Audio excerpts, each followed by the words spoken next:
ഇത് ലിയോയുടെ തുണിയാണോ? ലിയോയ്ക്ക് തുണി വേണോ? എന്നാ കൂട്ടിക്കൊണ്ടുപോക്കളെ കൂട്ടില്.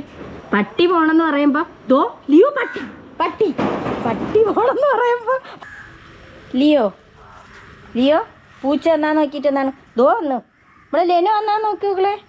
ഓടിപ്പോയി നോക്ക് ലെനോ വന്നാന്ന്. ഓ ലെനോയെ പട്ടിയെ കണ്ടെടുത്തിട്ട് കടിക്കുന്നുണ്ട്. മക്കൾ ഓടിപ്പോയി നോക്ക്. ഓട് പോയി നോക്ക്.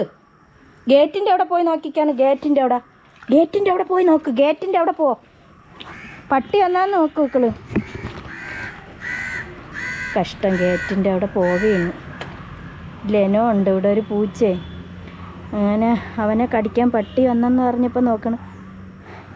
മക്കളിഞ്ഞ് വാ, പട്ടി വന്നില്ല. ഇഞ്ഞ് വാ, ചായ തരാം. വാ ലിയോ ചായ എന്നാ ഡേ ഓടി വാ കുട്ടാ. ഓഹോ വാ വാ വാ വാ എന്നാ ചായ എന്നാ മക്കൾക്ക് ചായ എന്നാ. ചായ ഓടി നേരം വെളുത്ത് ചായ കൊണ്ട് വെച്ചിട്ട് കുടിക്കണില്ല. എന്നാക്കള് എന്നാ മച്ചി ഒഴിച്ച് തരാം. പിന്നെ ചായ കുടി. എന്നാ പാല് ചായയിൽ കുറച്ച് പാലൊഴിച്ചാലേ കുടിക്കൂ. മക്കൾ കുടി. കോട്ട് ഇട്ട് കാണിക്കണ്ട കുടി. ലിയോ ചായ കുടിക്കാൻ വാ കുടി. പൊന്നെ കുടി. മക്കൾ ഉമ്മച്ച് വഴക്ക് പറയില്ല. വാ എന്നാ ഡേയ് കുടി. കാക്ക വന്നു. ഇവിടെ 2 കാക്കയുണ്ട്. അതിന് ഫുഡ് കൊടുക്കുന്നാണ്ട. ഫുഡും വെള്ളവും ഞാൻ രാവിലെ വെച്ച് കൊടുക്കും അവർക്ക്. അത് വന്ന് കുടിക്കട്ട്. നാക്കെടുക്ക പ്രാണികളല്ലേ. അങ്ങനെ ഇപ്പം എല്ലാവരും വന്ന് രാവിലെ കൊടുക്കും. പിന്നെ ഉച്ചയ്ക്ക് ചോറ് കൊടുക്കും. വൈകിട്ട് ഇതെല്ലാം കഴിച്ചുകൊണ്ട് അവരെ പോകും. എന്നാ മകൾ തിന്നെ. ഇപ്പം മറ്റേത് ലിയോ ഓട്ടിക്കുമായിരുന്നു. ഇപ്പം ലിയോയ്ക്ക് അറിയാം ഇവിടെ ഞാൻ ഫുഡ് കൊടുക്കണോണ്ട് ഞാൻ വളർത്തണേണെന്ന്. വളർത്തും പോലെ തന്നെ കേട്ടാ. കഴിച്ചോ, രണ്ടുപേരും കഴിച്ചോ. താണ്ട ഇരിക്കണണ്ട.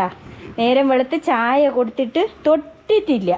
ലിയോ ചായ കുടിക്കാൻ. മക്കൾ കുടിക്കേ എൻ്റെ പൊന്നു കുടി. ആ പൊന്നേ മുത്തേന്നൊക്കെ പറഞ്ഞാലേ കുടിക്കുള്ളൂ, അല്ലാതെയൊന്നും കുടിക്കൂല. പൊന്നുകുടി, മുത്തുകുടി, കണ്ണുകുടി എന്നൊക്കെ പറയണം. പിന്നെ വെറും ചായ ഞാൻ ഇടണേന്ന് ഞാൻ കുടിക്കാതിടണേന്ന് ആ കണക്കിന് കൊടുത്താൽ കുടിക്കില്ല. നല്ല കട്ടിക്ക്. പിന്നെ ഏകദേശം 1/2 ഗ്ലാസ് പാൽ ഒഴിച്ച് അവന് പ്രത്യേകം ഇങ്ങനെ കാച്ചി കൊടുക്കും, ഒഴിച്ച് ചായയിൽ. അങ്ങനെ കൊടുത്താലേ കുടിക്കുള്ളൂ. ആൾ പാവമാണ് കേട്ടോ. മോള് രാവിലെ പോകുമ്പോഴേ അവന് ഭയങ്കര സങ്കടമാണ്. പക്ഷെ അവനറിയാം, രാവിലെ പോകുമ്പോൾ അവനറിയാം. വേണ്ട കുറച്ച് കുടിച്ചിട്ട് പോയി. കണ്ട, ഇതാണ് കുടി. ഇനി എപ്പോഴെങ്കിലും പറയണം കുടി കുടി കുടി എന്ന് പറഞ്ഞ് പിറക്കേ കൊണ്ട് നടക്കും. ഇനി ഒരു ശല്യവും കാണൂല. ഇങ്ങനെ കയറി അങ്ങ് കിടക്കും. പിന്നെ മോള് പോകുമ്പോൾ ഭയങ്കര രാവിലെ അവനിങ്ങനെ അവനറിയാം അവൾ ക്ലാസ്സിന് പോവേണ്, കോളേജിൽ പോവേണെന്ന് അവനറിയാം. പിന്നെ ഇവൻ ഉച്ച തൊട്ട് പോയി മതിലിൻ്റെ മണ്ടയിൽ ഇങ്ങനെ നോക്കിക്കൊണ്ടിരിക്കും, അവളെ വരവും കാത്ത്.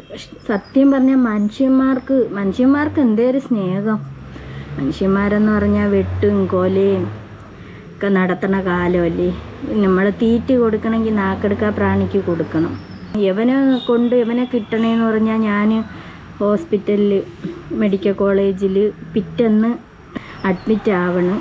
ഒരാളിനെയും കൊണ്ട് അഡ്മിറ്റ് ആവാൻ പോകുന്നു. അപ്പോഴേക്കാണ് അപ്പം അതിന് ഈ സർജറി ഉണ്ട്. അതിന് വേണ്ടുന്ന സാധനങ്ങൾ വാങ്ങിക്കാനായിട്ട് ഇങ്ങനെ പോകുന്ന വഴിക്ക് കാണാം ഒരു 3-4 പിള്ളേർ. അവർ ഇതുപോലെ ഒരു കുഞ്ഞു പട്ടിക്കുട്ടി കണ്ണ് തുറന്ന് വരണേ. മെയിൻ റോഡാണ്, വണ്ടികളങ്ങ് ചീറിപ്പാഞ്ഞ് പോണു. അങ്ങനെ പിന്നെ ഇവ റോഡിൻ്റെ ആ കണ്ണ് തുറന്ന് കഷ്ടം. എൻ്റെ അമ്മ ഇനി എങ്ങനെയെങ്കിലും മരിച്ച പിന്നെ എങ്ങനെയാണെന്ന് അറിയാമോ. ഇപ്പം കണ്ണ് തുറന്ന് പിച്ച വെച്ച് നടക്കണ പ്രായത്തിൽ നടന്ന് വന്ന് റോഡിൻ്റെ മധ്യത്ത് കയറും. റോഡിൻ്റെ മധ്യത്ത് കയറിയപ്പോൾ ഈ പിള്ളേർ പിടിച്ച് ഇവനെ സൈഡിലോട്ട് കൊണ്ടാക്കും. വീണ്ടും ഇവൻ കയറും. ഇങ്ങനെ വണ്ടി ചീറിപ്പാഞ്ഞ് പോണു. അപ്പോഴേ ഞാനിത് കണ്ട് എനിക്ക് പിറ്റേന്ന് ഇതുപോലെ ഹോസ്പിറ്റലിൽ അഡ്മിറ്റ് ആവുകയും വേണം. അങ്ങനെ ഞാൻ ഇങ്ങനെ പോകുന്ന വഴിക്ക് ഇങ്ങനെ കണ്ടങ്ങനെ ഞാൻ ചോദിച്ചു, എന്ത് ഇതിനെ നിങ്ങൾ ആരെങ്കിലും കൊണ്ടുപോയി വളർത്താന്ന് പറഞ്ഞു. അപ്പോൾ പറഞ്ഞു, ഞങ്ങളെ വീട്ടിലൊക്കെ ഒരു ഡോഗുണ്ട്, അപ്പം നമുക്ക് അപ്പം അങ്ങനെ പറ്റൂല എന്ന് പറഞ്ഞു കൊണ്ടുപോവാൻ. അപ്പം ഞാൻ ഇങ്ങനെ വിഷമിച്ചങ്ങനെ നിന്ന്. ചേച്ചി എനിക്ക് വേണമെന്ന് ചോദിച്ചു. അപ്പം ഞാൻ നോക്കുമ്പോൾ ഞാൻ ഹോസ്പിറ്റലിൽ അഡ്മിറ്റ് ആവണ ആ ഒരു ഇതുമായി. എന്തായാലും സർജറി കഴിഞ്ഞാൽ ഒരു 3-4 ദിവസം കഴിഞ്ഞ്, എന്നാൽ 3-4 ദിവസം കിടക്കേണ്ടി വരും. അങ്ങനെയൊക്കെ ഞാൻ ചിന്തിച്ചിട്ട് ഞാൻ എന്തോ ചെയ്തു, യവനെ ഞാൻ പറഞ്ഞെങ്കിൽ ജീവനല്ലേ, ജീവൻ രക്ഷിക്കാമെന്ന് പറഞ്ഞിട്ട് ഞാൻ കൊണ്ടുവന്നതാണ്. കൊണ്ടുവന്നപ്പോൾ ഞാൻ വിചാരിച്ച് വീട്ടിൽ കൊണ്ടുവന്നപ്പോൾ മോളുണ്ട്. അപ്പോൾ അവൾക്ക് ഇങ്ങനത്തെ ജീവികളെ ഭയങ്കര ഇഷ്ടമാണ്. അവൾ LLB ആണ് പഠിക്കണം, അവൾക്ക് ഭയങ്കര ഇഷ്ടമാണ്. അങ്ങനെ എന്തെന്ന് ഇത് കണ്ണ് തുറന്ന് വന്നില്ലല്ലോ, പാല് പോലും കുടിക്കാറായില്ല. അങ്ങനെ പെട്ടെന്ന് പോയൊരു നിബിളും കുപ്പിയൊക്കെ വാങ്ങിച്ച് അതിൻ്റെ ജീവൻ രക്ഷിച്ച് പിന്നെ പാല് കൊച്ചുങ്ങൾക്ക് കൊടുക്കും കണക്ക് നിബിളും കുപ്പിയും കൊടുത്ത് അവനെ വളർത്തി. ഇപ്പം ഞാൻ വിചാരിച്ച് വലുതാവുമ്പോഴത്തേക്ക് അവനെ എങ്ങോട്ടെങ്കിലും വിടാന്ന്. അപ്പം നമുക്ക് വീടില്ല, നമ്മൾ വാടകയ്ക്കാണ്. അപ്പോൾ കുറേ നാളൊക്കെ നമ്മൾ സ്വന്തമായിട്ട് വീടുണ്ടെന്ന് പറയാം. പിന്നെ നമ്മൾ ആ സാഹചര്യത്തിൽ ഇറങ്ങേണ്ട സാഹചര്യം വന്നപ്പോഴത്തേക്ക് നമ്മളെന്തേലും ചെയ്യും.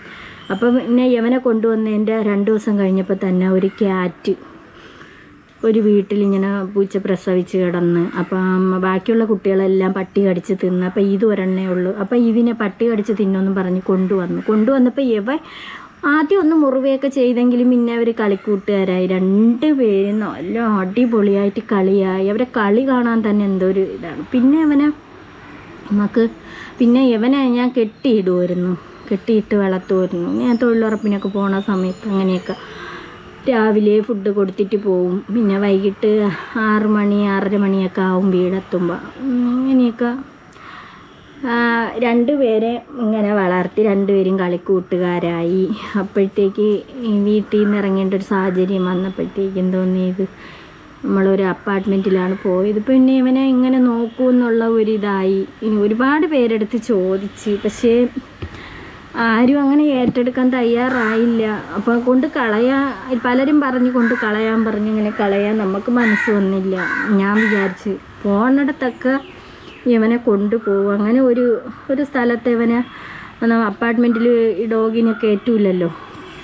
അങ്ങനെ ക്യാറ്റിനെ ഡോഗിനെയും കൂടെ ഒരു ബന്ധുവിൻ്റെ വീട്ടിലാക്കി 6 മാസം വരെയൊക്കെ നിന്ന്. അപ്പോഴത്തേക്ക് എനിക്കാണെങ്കിൽ എന്തോ ഭയങ്കര ടെൻഷനായി ഇവരിങ്ങനെ മാറി നിന്നപ്പം. അങ്ങനെ ഇവരെയും കൊണ്ട് തന്നെ ആദ്യം ആ വീട്ടിൽ നിന്ന് ഇറങ്ങിയത്. പിന്നെ അങ്ങനെ ടെൻഷനായി. പിന്നെ ഞാൻ എന്തോ എന്തായാലും ഒരു വീടുള്ളത് നോക്കാം എന്ന് വിചാരിച്ചും കൊണ്ട് പിന്നെ ഒരു വീടുള്ളതും ചുറ്റുമതിലുള്ളതും നോക്കി അങ്ങനെ ഇവനെയും എൻ്റെ ക്യാറ്റിനെയും കൊണ്ടുവന്നു. അപ്പം അവർ സന്തോഷമായിട്ട് അങ്ങനെ കിടക്കും. സത്യം പറഞ്ഞാൽ മനുഷ്യർ പരസ്പരം കിടന്ന അടികൂടെ ഇങ്ങനെയൊക്കെ ചെയ്യണ കാലത്ത് മനുഷ്യന് നന്ദിയില്ലെന്ന് വേണം പറയാൻ. ഇന്ന് ഇവർക്ക് ഒരു നേരത്തെ ആഹാരം, ഈ റോഡേ പോണ ഒരു ഡോഗിന് നമ്മൾ ഒരു നേരം നമ്മളെ കയ്യിൽ ഫുഡ് കൊടുക്കുകയാണെങ്കിൽ എവിടെ വെച്ച് കണ്ടാലും അത് വാലാട്ടും, നമ്മളടുത്ത് ഓടി വരും. അങ്ങനെയാണ് ഈ ഡോഗിൻ്റെ സ്നേഹം എന്ന് പറഞ്ഞാൽ. ചിലർ പറയും എന്തിനിതിനെയൊക്കെ വളർത്തണം എന്നൊക്കെ പറയുന്ന ഒരു കാലം. എനിക്ക് പെട്ടെന്ന് എൻ്റെ മനസ്സിൽ അവൻ്റെ അമ്മയും എല്ലാം നമ്മളാണ്. അങ്ങനെ തന്നെ അവനെ പറഞ്ഞ് പഠിപ്പിച്ചത്. മക്കളെ ഉമ്മച്ചിയാണ്, താത്താണ്, ഇങ്ങനെ തന്നെ നമ്മൾ പറഞ്ഞു പഠിപ്പിച്ച കാക്കാണ്. പക്ഷേ അവൻ അങ്ങനെ പറഞ്ഞാലേ അറിയാവൂ. ലിയോ, എൻ്റെ കുഞ്ഞവിടെ ഒരു സാധനവും ഇവൻ പറക്കൂല കേട്ടോ. ലിയോയ്ക്ക് എന്തെങ്കിലും നമ്മൾ കൊടുക്കുകയാണെങ്കിൽ ഇപ്പം ചെരുപ്പൊക്കെ ഇങ്ങനെ വെളിയിലിട്ടേക്കുമല്ലോ, വീട്ടിൻ്റെ വെളിയിലിട്ടേക്കുമല്ലോ, പക്ഷേ ഇവൻ എടുക്കുകയില്ല. പക്ഷെ കുഞ്ഞുനാളിലേ ഇവൻ എടുക്കുമായിരുന്നു ചെരുപ്പ്, തുണി ഇങ്ങനെയുള്ളത്. പിന്നെ തുണി സത്യം പറഞ്ഞ കൊച്ചുങ്ങളെ പ്രസവിച്ചിടുന്ന മക്കളെ തുണിയിൽ പൊതിഞ്ഞ് വയ്ക്കൂല, അതേ കണക്ക് ഇവനെ തുണിയിൽ പൊതിഞ്ഞ് ആണ് ഇവനെ എടുത്തത്. അത്ര കുഞ്ഞായിരുന്നു. അങ്ങനെ എന്തോ ഇവന് അന്ന് തൊട്ട് ഇവന് തുണി വേണം. അപ്പം ഇവൻ്റെ കൂട്ടിൽ തുണി ഇട്ട് കൊടുക്കും. പിന്നെ ഇത് ലിയോയ്ക്ക് കൊടുക്കട്ടെ എന്ന് ചോദിച്ചാൽ അവൻ ഓടി വന്നെടുക്കും. അതുപോലെ നമ്മൾ കൊടുക്കണ തുണിയെ എടുക്കുള്ളൂ, കൊണ്ടുവന്ന് അവൻ്റെ കൂട്ടിലിടും. പിന്നെ ചെരുപ്പൊന്നും അവൻ എടുക്കാറില്ല, കുഞ്ഞിലേ എടുക്കും. ഞാൻ വിരട്ടുമായിരുന്നു, ഇന്നനടാ തുണി എടുക്കണമെന്ന് ചോദിച്ചു വിരട്ടും. അങ്ങനെയൊക്കെ അപ്പം ഇവന് പേടിയാക്കും കേട്ടോ. നമ്മളെന്ന് പറഞ്ഞാൽ പേടിയാക്കണം. എങ്ങനെയാണ്, ഇവന് തീ ഭയങ്കര പേടിയാണ്. അവന് നമ്മൾ ചവറൊക്കെ തീയിടാൻ നേരത്ത്, കരിയിലേക്ക് തൂത്ത് തീയിടാൻ നേരത്ത് അവൻ ഓടും. തീപ്പെട്ടി കാണുമ്പോൾ അവന് ഭയങ്കര പേടിയാണ്. അവന് മര്യാദ രാമനാണ്, അല്ലെങ്കിലും പാവമാണ് കേട്ടോ, ഭയങ്കര സ്നേഹമാണ്. അങ്ങനെയാണ്. ലിയോ ദാണ്ട കാക്കകൾ ഇവരെല്ലാവരും ഫുഡ് കഴിക്കാൻ വന്ന് ദാണ്ട ഇവർക്ക് ഫുഡ് കൊടുക്കും. കല്യാണ വീട് പോലെ തന്നെ. അതൊക്കെ കഴിക്കിട്ട് വെള്ളവും വെച്ച് കൊടുക്കും. അതുപോലെ ഞാൻ ഇങ്ങനെ മിണ്ടാപ്രാണിയൊക്കെ ഇങ്ങനെ ഞാൻ വെള്ളം വെച്ച് കൊടുക്കുമായിരുന്നു. ഈ കുരങ്ങന്മാരൊക്കെ വരുമായിരുന്നു, അവർക്കൊക്കെ ഇങ്ങനെ വെള്ളമൊക്കെ വെച്ച് കൊടുക്കും. വെള്ളം കുടിച്ചോളാൻ വയ്യാഞ്ഞൊക്കെ വരുന്നതല്ലേ. ഇങ്ങനെ ഇതാണ് ലിയോയുടെ കഥ. അവൻ്റെ ഷോർട്സ് ഉണ്ട്. മോള് കോളേജിൽ നിന്ന് വരുമ്പോൾ ചെന്ന് നോക്കി നിൽക്കും. ഒരു മനുഷ്യന് പോലും ഇത്രയും സ്നേഹമില്ല. രാവിലെ ഇപ്പം മക്കൾ ഇറങ്ങിപ്പോയി കഴിഞ്ഞാൽ അവർ കയറി വരും. പക്ഷേ ഇവൻ അങ്ങനെയല്ല, ചെന്നങ്ങനെ നിൽക്കും, മതിലിൽ ഇങ്ങനെ നോക്കിക്കൊണ്ട് നിൽക്കും ഇവളെ വരവും കാത്ത്. എന്നിട്ട് വിഷമിച്ച് വന്ന് കൂട്ടിക്കിടക്കും. പക്ഷെ ഇവളെ സൗണ്ട് കേൾക്കണം, വണ്ടിയുടെ സൗണ്ട് റോഡിൽ നിന്ന് വരുന്ന കേൾക്കുമ്പോൾ ഇവൻ്റെ ഒരു വെപ്രാളം കാണണം. പിന്നെ ഇവൻ മുമ്പേ ഓടും. ഇതിനാണ് അവക്കും മുമ്പേ ഗേറ്റ് തുറന്നു കൊടുത്ത് അവക്കും മുമ്പേ ഓടും.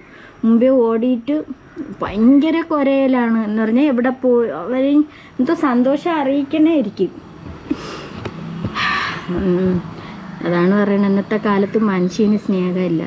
മനുഷ്യനെന്ന് പറഞ്ഞാൽ ഇപ്പോൾ റോഡേ എന്തെങ്കിലും വൈരാഗ്യം ഉണ്ടെങ്കിൽ പരസ്പരം റോഡേ പോണ ആളിനെ ഒറ്റ അടിക്കല്ലേ കൊന്നിടുന്നത്. അങ്ങനെയൊക്കെ അല്ലേ നമ്മൾ വാർത്തകളിൽ വായിക്കണതും കണ്ണിൽ കാണുന്നത് എല്ലാം അങ്ങനെ തന്നെ. നമ്മളെ സ്നേഹിക്കണ മനുഷ്യന്മാർക്ക് പോലും സ്നേഹമില്ല. സ്നേഹം ഉണ്ടെന്ന് പറഞ്ഞാൽ സത്യം പറഞ്ഞാൽ അതായത് നാക്കെടുക്കുക പ്രാണിയൊക്കെ തീറ്റി കൊടുക്കണം. ഒരു നേരം കൊടുത്തു കഴിഞ്ഞാൽ അവർ വാലാട്ടി കാണിക്കും. ലിയോ, ഇത് ലിയോയുടെ തുണിയാണ്. ലിയോയ്ക്ക് തുണി വേണോ? എന്നാ കൂട്ടിക്കൊണ്ടുപോക്കളെ കൂട്ടിൽ തുണി അവന് ലിയോയ്ക്ക് തുണി വേണമെന്ന് പറഞ്ഞാൽ അവൻ കൂട്ടിക്കൊണ്ടു പോകും. ഉണ്ടാ അതവിടെ കൊണ്ടിട്ട് അതിൽ കിടക്കും. പിന്നെ വേറെ ആർക്കും എടുക്കാൻ പറ്റൂല, അത് അവൻ്റെ തുണിയായി കഴിഞ്ഞു. ഇങ്ങനെ ഇനി നമ്മൾ ഇവിടെ നിന്ന് പോകുമ്പോഴത്തേക്കും ഇവനെയും കൊണ്ടുപോകണം.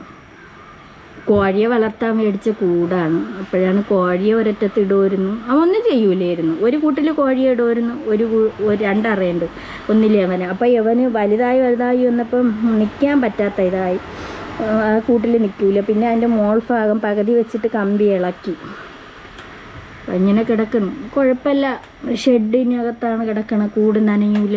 അവനെ ഇപ്പം അഴിച്ചങ്ങ് വിട്ടേക്കുന്നുണ്ട്. പക്ഷേ ഇതിനകത്ത് ഒരു പൂച്ചയ്ക്കാ ഒരു പട്ടിക്കാ കയറാൻ പറ്റൂല. പട്ടി പോണമെന്ന് പറഞ്ഞാൽ അപ്പോഴേ ഓട്ടിക്കും. പക്ഷേ യവനെ പട്ടിന്ന് വിളിച്ചിട്ടില്ല. യവനെ ലിയോ എന്ന് വിളിച്ചാലേ അവനെ അറിയാവൂ. പട്ടി പോണമെന്ന് പറയുമ്പോൾ ദോ ലിയോ പട്ടി പോണമെന്ന് പറയുമ്പോൾ പട്ടി ഓട്ടിക്കാൻ പോകും. കണ്ടാ പട്ടി ഓട്ടിക്കാൻ പോവാണ് ഗേറ്റിൻ്റെ അവിടെ. ഇതാണ് അവൻ്റെ ശീലം. പക്ഷെ അവന് പട്ടി വിളിക്കൂലേ, അവന് ലിയോ എന്ന് അവന് പേര് വിളിച്ചാലേ അവനറിയാം. ബാക്കിയുള്ളത് പോണതെല്ലാം പൂച്ച പട്ടിയാണ്. റോഡിൽ ഇങ്ങനെ പട്ടികൾ പോവും. അപ്പം അവൻ ഇങ്ങനെ നോക്കിക്കൊണ്ട് നിൽക്കും കുറേ നേരം. ഇനി വാ, ഇതിനകത്തോട്ട് ഒരു മനുഷ്യർക്ക് റോഡിൽ നിന്ന് കാര്യം പറയാം. പക്ഷേ ഇതിനകത്തോട്ട് ഗേറ്റിൽ വന്ന് തൊട്ട് കഴിഞ്ഞാൽ അവൻ്റെ സ്വഭാവം മാറും. കറണ്ട് ബില്ലൊക്കെ വരാറാകുമ്പോഴത്തേക്ക് അവനെ പിടിച്ച് കെട്ടിയിടും കൂട്ടിൽ തന്നെ. ഇനി വാ, റോഡേ പിള്ളേർ സ്കൂളിൽ പോകാനായിട്ട് ഓടയാണെങ്കിൽ അവൻ ഇതിനകത്ത് കിടന്ന് ഭയങ്കര കുരയിലാണ്. പക്ഷെ റോഡേ ആർക്ക് വേണോ പോവാം, ഓടാൻ പാടില്ല, ഗേറ്റിൽ വന്ന് തൊടാൻ പാടില്ല, അങ്ങനെയൊക്കെയാണ്. ഇതൊക്കെയാണ് കേട്ടോ ലിയോയുടെ കഥകൾ. പട്ടി പോണമെന്ന് പറഞ്ഞ് ഓട്ടിച്ചിട്ട് വന്ന ആശാൻ കൂട്ടിക്കയറി കിടക്കുകയും ചെയ്തു. പിന്നെ ഇത് കഴിക്കണേന്ന് പറഞ്ഞാൽ മീൻ്റെ കറി വിരവി കൊടുത്താൽ അത് കഴിക്കൂല. വെറും മീൻ മാത്രം ഇട്ട് ചോറ് വെന്ത് പോയാൽ കഴിക്കൂല. റേഷനരി ചോറായാലും നല്ല തുറായിരിക്കണം, അതാണെങ്കിൽ കഴിക്കും. പിന്നെ മീൻ്റെ കറി ഇട്ട് വേറെ ഒരു കറിയും കൂട്ടൂല. മീൻ മാത്രം അവന് പ്രത്യേകമായിട്ട് കുഴച്ച് കൊച്ചുങ്ങൾക്ക് കൊടുക്കും കണക്കാണ്. കുഴച്ച് വെച്ച് കൊടുക്കണം, എങ്കിൽ കഴിക്കും. പിന്നെ അങ്ങനത്തെ ചോറേ കഴിക്കും. പിന്നെ കുറേ നേരം കഴിഞ്ഞാൽ അത് ഇരുന്ന് വെള്ളം കണക്കായാൽ അവൻ കഴിക്കൂല. പിന്നെ ചായ കട്ടി കുറഞ്ഞാൽ കഴിക്കൂല. പിന്നീട് അവൻ്റെ ശീലം എന്ന് പറഞ്ഞാൽ മുട്ട കുടിക്കും. മുട്ട രാവിലെയൊക്കെ ഒരു മുട്ടയൊക്കെ കൊടുക്കുമായിരുന്നു, ഉണ്ടെങ്കിൽ കൊടുക്കും. പിന്നെ മുട്ട പൊരിച്ച് കൊടുക്കുവേ, ഫ്രൈ ആക്കി കൊടുക്കുക. അതിൽ ഉള്ളി അങ്ങനെയൊന്നും ഇടാൻ പാടില്ല. വെറുതെ അങ്ങോട്ട് വീത്തി ആ മഞ്ഞക്കരി കൂടെ കലക്കി അങ്ങനെ പൊരിച്ച് കൊടുക്കുകയാണെങ്കിൽ കഴിക്കും. പിന്നെ അവൻ്റെ എന്ന് പറഞ്ഞാൽ ചിക്കൻ ഭയങ്കര ഇഷ്ടമാണ്. ചിക്കൻ അവൻ്റെ ജീവനാണ്. ബീഫിനെക്കാട്ടി ചിക്കനാണ് അവനിഷ്ടം. ചിക്കൻ പിന്നെ ഈ പച്ച ബെറോട്ട ഉണ്ടല്ലോ, അല്ല ചൂട് ബെറോട്ട, അതൊക്കെ കഴിക്കുള്ളൂ. അതിങ്ങനെയൊക്കെയാണ് അവൻ്റെ ശീലങ്ങൾ. അപ്പം മീൻ കിട്ടിയില്ലെങ്കിൽ ഭയങ്കര ബുദ്ധിമുട്ടാണ് അവന്. വേറെ ഒരു കറി അവൻ കൂട്ടൂല, മീൻ്റെ ചാറ് കൂട്ടൂല. മീൻ്റെ ചാറ് മാത്രമേ ഉള്ളൂ, മീനില്ലെങ്കിൽ അവൻ കൂട്ടൂല, കഴിക്കൂല. ഇതൊക്കെയാണ് അവൻ്റെ ശീലങ്ങൾ. അവൻ നോക്കിക്കൊണ്ട് കിടക്കുകയാണ്. ലിയോ ആ നല്ല മോനാണ് കേട്ടോ. എല്ലാം കഴിക്കണേതാ. ചായ പകുതി വരെ ആക്കി വെച്ചിട്ട് പോയി. ചോറ് ചൂടാറ്റി മീനിട്ട് കുഴച്ച് കൊണ്ടുവച്ച് കൊടുക്കണം. പിന്നെ മീനിൻ്റെ തലയൊക്കെ നമ്മൾ കണ്ടിക്കുമ്പോഴത്തേക്ക് വലിയ അയലത്തലയൊക്കെ കൊടുക്കുമെങ്കിൽ ഭയങ്കര ഇഷ്ടമാണ്. നല്ല മീനായിരിക്കണം. അവന് ഇച്ചിരിയൊക്കെ ഒരു ഉടഞ്ഞ മീൻ അങ്ങനെയൊന്നും അവന് പറ്റുമൊന്നുമില്ല. അതാണ് ഇതിങ്ങനെ ഇരിക്കണത്. എല്ലാ ഫുഡും ഒന്നും കഴിക്കൂല. ചില ഡോഗുകളൊക്കെ അങ്ങോട്ട് കൊടുക്കാത്ത താമസം എന്തെങ്കിലും കറി മതിയെന്ന് വിചാരിക്കും. പാവമാണ് ആളും. ഇനി നമ്മളിവിടെ നിന്ന് പോകുമ്പോൾ ഇവനെ ഇവിടെ നിന്ന് കൊണ്ടുപോകണം. എവിടെയായാലും അങ്ങനെയുള്ള സ്ഥലമേ നമുക്ക് നോക്കാൻ പറ്റൂ. വീടാവുന്നത് വരെ ഇങ്ങനെ അവനെയും കൊണ്ട് ഇങ്ങനെ പോകണം. എന്തായാലും നമ്മൾ ഉപേക്ഷിക്കൂല. ഓരോരുത്തർ എത്രയോ പേര് കൊണ്ടുവന്ന് ഒരു ആശയ്ക്കരിമായിട്ട് വളർത്തിയിട്ട് കഷ്ടം വഴികളിൽ ഉപേക്ഷിക്കണം. വില പിടിപ്പുള്ള ഡോഗുകളെയാണ് വാങ്ങിച്ചിട്ട് ഉപേക്ഷിക്കുന്നത്. പക്ഷേ എന്തോ മോക്കും ഇങ്ങനെയുള്ള ജീവികളെ ഭയങ്കര ഇഷ്ടമാണ്. പക്ഷികളെ അതാണ്. കാക്കയ്ക്ക് കണ്ട അവർ ഫുഡ് കഴിച്ചുകൊണ്ട് പോയി. ഇനി അവർ വന്ന് അവർക്ക് അവിടെ വെച്ചിട്ടുണ്ട്. അവർ കൂടെ വന്നിങ്ങനെ കഴിക്കും. എന്താണ് ലിയോയുടെ കഥ.